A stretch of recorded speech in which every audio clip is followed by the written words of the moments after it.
Hey everyone, it's your boy Justin Hazel here. Today I'm going to teach you how to play a fun game in order to learn the strings and frets on the guitar so that you will then be able to learn your favorite songs just that much easier. Let's go. Alright, so you'll want to see below to print off the fretboard sheet I have and also the instructions. Alright, now it would be good to have like a small bucket of beads. I just got these from the dollar store. Anything basically to cover over where you see a letter or a note. The letters represent notes, like musical notes. And then also it'd be good to have 2 dice. Both these I got at the dollar store. This can be played either by yourself or, you can teach your child how to play this on their own, or it can be played with multiple players as well. Alright, let's play. In order to start the game, you're going to roll the dice. Roll 1 dice.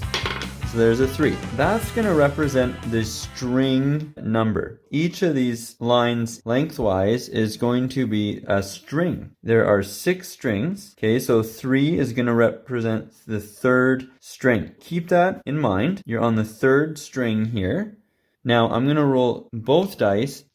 10, that's going to represent the fret number. Each of these are frets. So we have fret 10, and remember what we first rolled? It was a 3, so the 3rd string here, also known as string G. This string, 10th fret, and we land on F. So you want to put a bead, or whatever you're using to cover the notes, on that F. And then all you're doing from there, you're going to find all the like letters, or all the like notes. So F, you're going to find where all the Fs are. Just anywhere you've seen F, place a bead over it. That's the fun of it, is it's discovering where the notes are and taking that time to process that, because that's really going to start to stick with you, or stick with, say, your child that's learning guitar. This would be considered the notes of the musical alphabet, and you'll start to see patterns as well. Like, for example, there's going to be an F on the low E string and on the high E string on the same fret. So for example, say it like a G, you see the G is on the 3rd fret of the low E string and the high E string. So just little things like that are really helpful.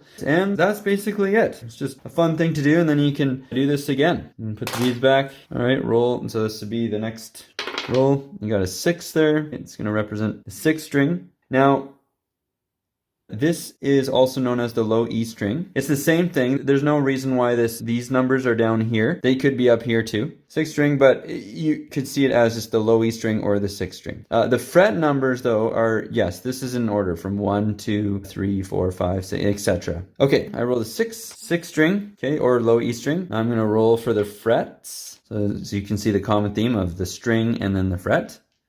All right, that's a 10. So the low E string here, or 6th string, 10th fret is a D. So low E string, 10th fret, D, and then I find all the Ds. So remember that little pattern I recognized before? There's going to be a D on the high E string as well, same fret. And then you might start to recognize other patterns. Like I know that if I go down 2 frets and then over a couple strings, I'm going to find another D. It's called an octave, a musical term. But see how it's like you don't need to be thinking, oh, I'm learning music theory, or you're just playing a game. But at the same time, just understanding like A string, 5th fret. It is so helpful when learning guitar, because when you learn guitar from a guitar instructor or from a tutorial on YouTube or any other given resource, they're always going to be saying stuff like, okay, this string, that fret. Put your finger here on this string, that fret. And that can really help speed up the process when you're learning your favorite song, or when your kids go to learn how to play the guitar. Okay, so I'm going to show you on the actual guitar.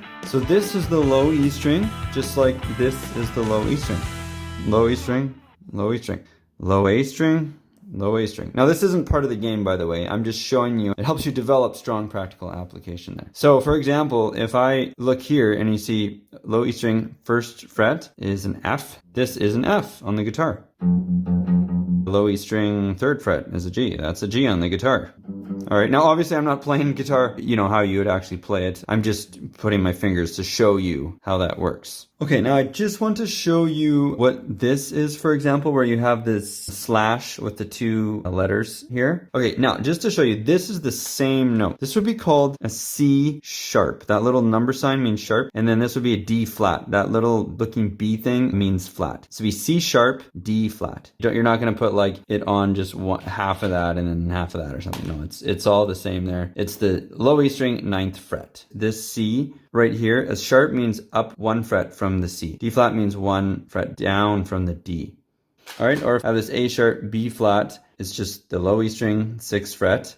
And then you could just find other A sharp, B flats right here. All right, that's about it for this game. So I hope this can be a helpful game for either yourself or for your children that just want to have fun. This is great to have. Being able to understand stuff like, low E string, 6th fret, find that. That is huge. Please let me know if you have any comments or questions. I hope I will see you in the next video and have a great day. Bye for now.